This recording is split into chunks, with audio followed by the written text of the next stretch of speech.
Am I the a-hole for spending money I saved for a trip with my dad when he wanted to include his stepdaughter? Back in February, I, 17 female, asked my dad if we could take a weekend trip for Halloween to this haunted house event the two of us have talked about going to before. He said he wasn't sure he could afford it, but if I saved enough money we could go. He was going to cover some of it too. I actually saved up the money by early September and told him as much. Then he brought up the subject about how cool it would be to include a stepdaughter, 14, and it would be a nice bonding trip for all three of us. He asked me how I felt about that, and I told him I didn't want to include her because I wanted it to be just the two of us. He asked why, and I told him we never do stuff just the two of us anymore. I don't want that time with him. He said he gets plenty of time with his wife, but I said she's not him. That I wanted more time for him and me, not everyone together. Not me and his wife or me and his stepdaughter. He told me, okay, it could be just us. Then his wife blabbed because he didn't tell her I had said no. Then his stepdaughter wanted to go, and he told me he couldn't say no to her after that. So I told him to forget it, and bought myself some stuff for the money I had saved. This upset my dad and his wife and his stepdaughter. My dad and his wife told me I responded like a child instead of an almost adult. His stepdaughter said I was so mean. Why would I do that? She was looking forward to spending the weekend with us at the haunted house. I told my dad I saved it for the two of us to go alone, but he has made it clear he doesn't want that time with just me anymore. And since that's how he feels, I am sick and tired of time with his family. That he shouldn't worry because I will be gone soon, that he can spend all the time he wants to with them, and the childish and mean one won't be living here in a few months. He asked why I couldn't just wait and do something else with him. Why spend the money? Why break the plans like that?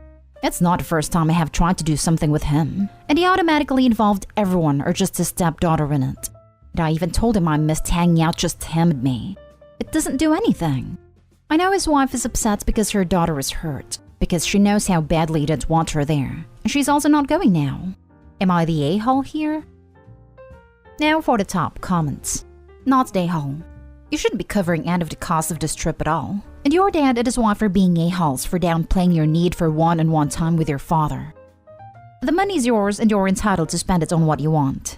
You aren't obligated to participate in a trip with your stepsister, let alone pay for it from your pocket. It's good that you stood your ground and didn't let them guilt trip you or force you. Going to the trip with a 14-year-old can also restrict the scary activities which you'll be able to participate in. You have to take that into account. I'm not quite sure that this place suits a kid, although it depends on her character and endurance. I hope that you're pleased with what you bought. At least it stays. The experience of the haunted house is over. Not a a-hole. Kids in all families are allowed to want one-on-one time with their parents. It is good and healthy and important. And it's even more important in blended families. I'm sorry your dad reacted this way. You were always upfront in your communication. You showed maturity here. Your father is not. I'm sorry your plans were ruined. Yep, Opie communicated clearly and from the start, and even saved up for it. She's not childish for letting herself get run over by her dad and his wife, and drawing a clear boundary and paying for the honor. Now next time she makes plans she's paying for, they'll know she's not bluffing. Doesn't sound like there will be a next time. Opie sounds tired of trying. Tired, heartbroken, rejected, alone. All words I could use to describe how I feel. Also mad. Next story. Am I the a-hole for not letting my ex and his girlfriend have family time with my son?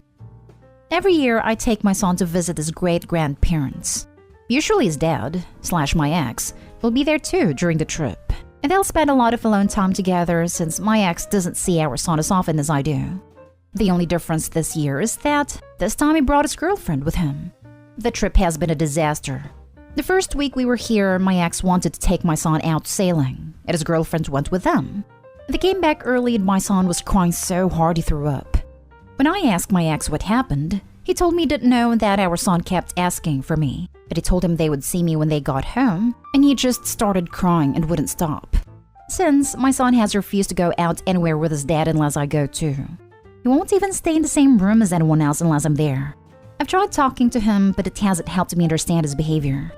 Yesterday, his girlfriend pulled me aside and told me I needed to give them space to have some family time, and that she really wanted my son to like her because my ex made it clear if he doesn't, their relationship wouldn't last. I told her I wouldn't force my son to go alone with them. She said she understood I was overprotective, but that I needed to let his dad have time with him without me hovering. She kept asking me, and I finally got annoyed and told her to tell my ex to talk to me if he had a problem. She basically told me that he was my ex's son too, and that she knew it must be hard for me to see him move on. Lol, but that I was being selfish and acting jealous. She's been giving me dirty looks ever since. Am I the a-hole? Not the a-hole. Something really messed up happened for your son to react the way he did. If I were you, I'd get some counseling for him if he keeps refusing to tell you what happened. As far as the girlfriend is concerned, she needs to shut up and stop forcing your child to like her. That's not how it works, and it's her problem to deal with if your ex breaks up with her. Completely agree. Something happened. My mama gut can feel it through Reddit. I don't even have kids, and I can still tell there's a strong problem with ex's girlfriend, not just a kid being whiny. Either they told him they were going to be a family/girlfriend as his new mom, and the idea of such a big change distressed a poor kid, or he was yelled at or physically punished for something, and probably told not to tell. Nothing happened, he just cried until he puked for no reason. Doesn't make sense. Not today home, but you would be if you don't get to the root of what happened to your son that day. Crying enough to throw up? There was some abuse. Do not rug sweep. Do not talk to the girlfriend. Talk to a lawyer, or at the very least a child psychologist. Something happened. Something bad, and your son either feels responsible for what happened, or is in fear of saying anything because someone threatened either him or you. Your kid gets upset enough to barf. That is kind of a visual that something happened on a sailboat that has him not wanting to be alone with his dad or anyone else. I am thinking that new girlfriend was pushing pretty hard to get the kiddo to like her and become his new mom, and he took that badly. I could be terribly wrong about that, and you will probably never find out exactly what happened. But kid got scared and now has separation anxiety. Girlfriend is only acting in her own self-interest and could care less about your kid, except she has to get the kid to like her or she is out. I don't know what the deal is with the ex. He sounds like he might actually be good for your son, but he is acting all kind of crazy about this. The best thing is to give your son plenty of leeway to understand that nobody's taking him away from you. Nobody's taking your place, and he is in a safe spot when he is around other relatives and friends. Next story is titled, Am I the a-hole for excluding my nephew from my son's birthday party? My brother, his wife, and 5-year-old son, nephew, been living at my parents' house since 2019 because of financial issues. My nephew is spoiled. He misbehaves and gets away with everything. Throws epic temper tantrums if things don't go his way. I have 8-year-old son, and every year when his birthday party is over and everyone gets ready to go home, my nephew would collect the gifts my son received and throw a tantrum till we'll let him go home with them. My sister-in-law would spend an hour complaining about their financial situation and try to convince me to let my nephew keep all the gifts because he saw them. I tried to hide them in another room, but my nephew got access. I suggested making a list of the toys my son received, so my brother and sister-in-law would buy similar stuff for my nephew, but they'd end up leaving with them. My son would feel devastated and sad afterwards. Not just that, but in a matter of a week, would visit my parents' house and see most of the toys destroyed. This year, as my son's 9th birthday rolled around, my husband straightforward said, "Listen, I don't want what happened in the past couple of years to happen again. It's time to put an end to your brother and his wife's enablement. Your nephew shouldn't be invited if you don't want issues at a party. I'm just letting you know that if they bring him anyway, I'm taking the party over to my parents' house 3 hours away." So I called my brother and let him know that he either leaves his son at home and attend my son's birthday with his wife, or not attend if he didn't want to. He hung up, then called again in a few minutes and was livid, asking if I was serious about what I said about excluding his son from his cousin's birthday. And I said a reason for that is because of my nephew's misbehavior. He laughed, saying, "What's misbehavior? He is a kid, for Christ's sake. Go ahead and name one kid who doesn't misbehave." I said that what his son does, which is taking my son's birthday gifts, then crying and yelling his way into leaving with them, was not fair, because those gifts were given to him, and he shouldn't be guilted into giving them away on his birthday. My brother started talking about a struggle to buy his kid new toys, and said him and I should encourage the kids to share. I said no, because everyone deserves to receive gifts, and not be expected to share or give them away. I said he and his wife are welcome to attend, but my nephew isn't. He first begged and promised he won't let his son touch anything, but then got angry and said he was appalled, completely appalled by my coldness and cruelty to exclude my nephew like that. He said his son understands what's going on, And once it tells him his aunt excluded him from his cousin's birthday party, I shouldn't act surprised, because neither he or his son will forget how I treated them. Then hung up. Mom roasted me about my decision, saying I'm causing emotional damage over a few gifts. She and Dad wanted me to apologize and invite my brother's family. I'm sorry. You've allowed them to just take your son's presents in the past? What? How can you let your son down so badly? You should have stopped them, threatened to call the police, and followed through if they still took them. Also, you shouldn't have invited your brother and wife to come without their son. I fully understand not inviting the son, but at that point, you just disinvited them all. Did you really think they were gonna leave their kid with a sitter while going to a kid's party he wasn't invited to? Your brother and his wife suck. I feel deeply sorry for their son because they are doing him a great disservice. They shouldn't be stealing from you. Your parents suck for enabling their behavior and expecting you to suck it up. You suck because in past years you did just suck it up. And you and your husband allowed your son to suffer. Everyone sucks here. Your son is not a hole, but everyone else is. Everyone sucks here. I can't believe all these adults ever allowed this to happen once, let alone for years. Your poor son. Birthday ruined year after year, and all the adults just let it happen. I can't imagine someone acting entitled to my child's birthday gifts, and me just giving in instead of being a grown-up and saying no. And for this to happen for years before the parents ended it, absolutely everyone sucks here besides the birthday kid. You're the a-hole for ever allowing this to happen to your son on his birthday. Right? Or at least everyone sucks here. I could never imagine allowing someone to take my kid's birthday presents away from them on their birthday just because a 3 or 4-year-old was having a temper tantrum. Kids that age have temper tantrums all the time. They don't know better. The idea that the only two possible options are either the nephew is allowed to take the birthday presents home or the nephew doesn't come to the party at all is so bizarre to me. Last story. Am I the a-hole for fighting my ex and changing our custody agreement? I, 28 male, have been a single dad to 2 kids, 6 male and 4 female, for the last 2 years. My ex-girlfriend, Kate, 27 female, is the mother of my children but has not been present in their lives for the last 2 years. She spent the last 2 years in either jail or rehab due to her addiction, heroin.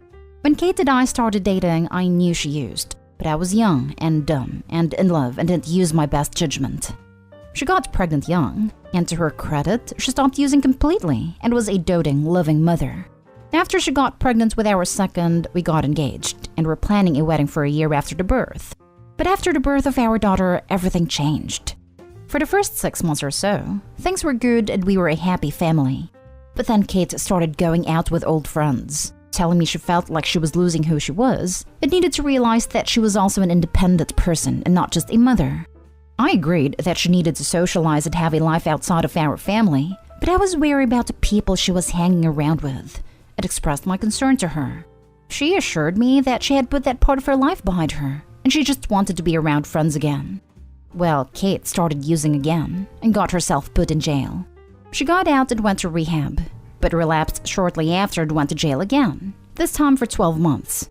During that time, I broke off our engagement and petitioned the court for full custody of our kids, and it was granted.